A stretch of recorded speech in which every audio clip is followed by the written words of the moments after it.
Próxima furação é a furação da chapa de guia que está embaixo da mandíbula fixa.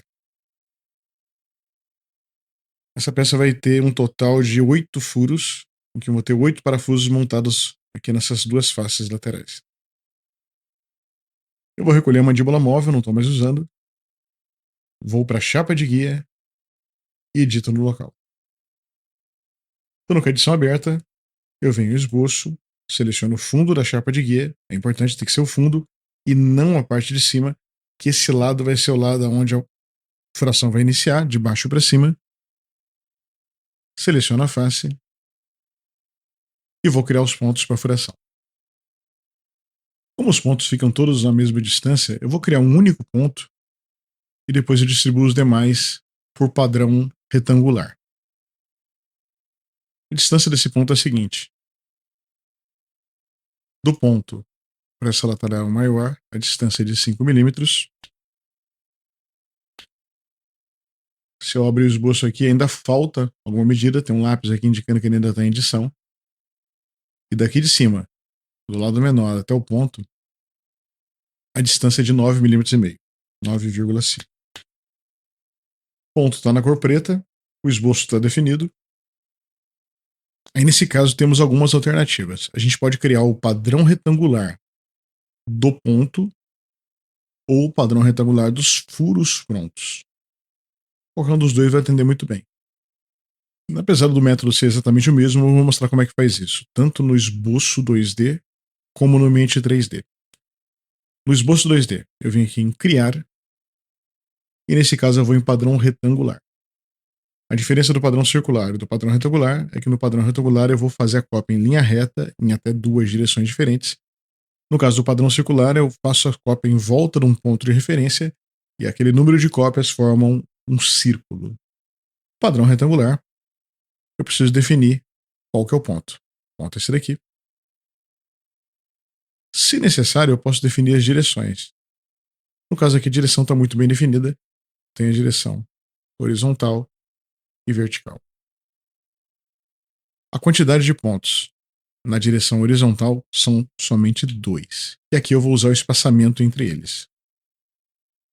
Nesse sentido, o valor está negativo. Então a distância aqui vai ser 30. Eu mantenho o sinal negativo. Observa no seu caso, se for positivo, mantém positivo, senão ele vai inverter o lado. Para baixo são 4. O original também conta. E a distância é de 37 milímetros. Esse ponto vai ter 2 instâncias horizontais e 4 instâncias verticais. No total vão ser 8 pontos. É só confirmar. Os pontos estão criados, o esboço continua definido. E eu vou concluir o esboço. A furação aqui embaixo vai ser igual à da corrediça, inclusive do mesmo tipo de parafuso e dimensão. Furo. Aqui eu seleciono direto os pontos.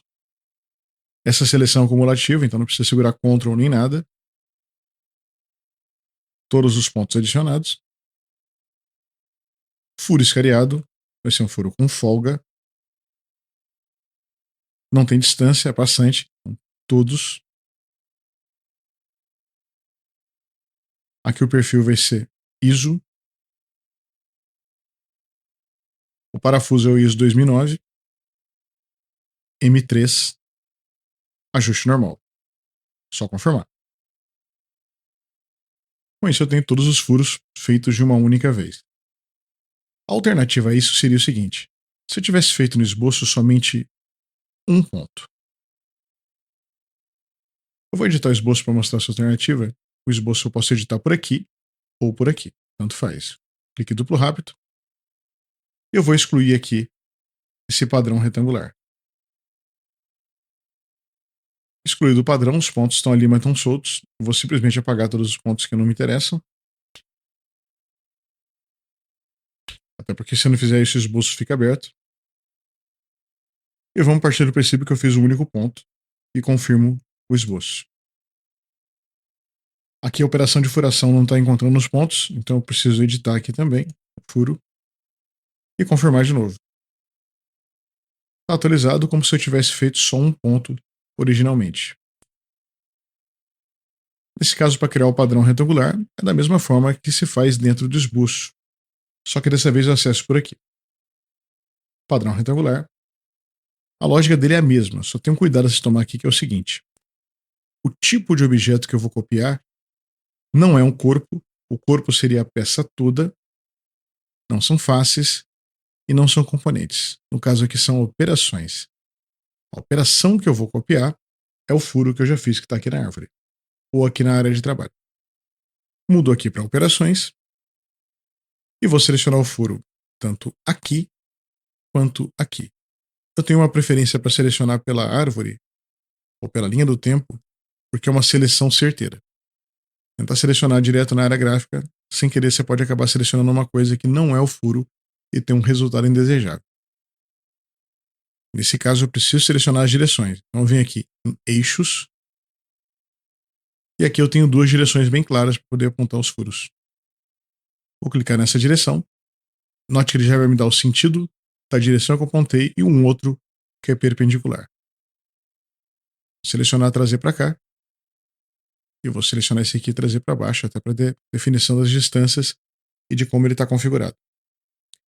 Aqui eu não quero extensão total, eu quero espaçamento entre eles. Nesse primeiro, que é horizontal, que está aqui, são dois furos e a distância é 30. No meu caso, se a nota negativa, eu vou manter o sinal negativo, com 30. E na outra direção são 4. A distância também está negativa nesse caso. Eu vou mudar aqui para 37. Vou dar uma olhada para conferir as posições. Estando tudo ok, é só confirmar. E está pronta a furação. A vantagem de fazer desse segundo método é que eu não tenho que selecionar 8 vezes os pontos para furação. Imagina, se eu tinha uma situação que tem muitos furos, muito mais do que 8, eu teria que dar vários cliques para selecionar todos. Sendo que aqui eu faço somente um, e depois pelo próprio próximo comando eu consigo fazer com que todos os outros sejam gerados de uma tacada só. Com isso basta concluir a edição no local e salvar a montagem.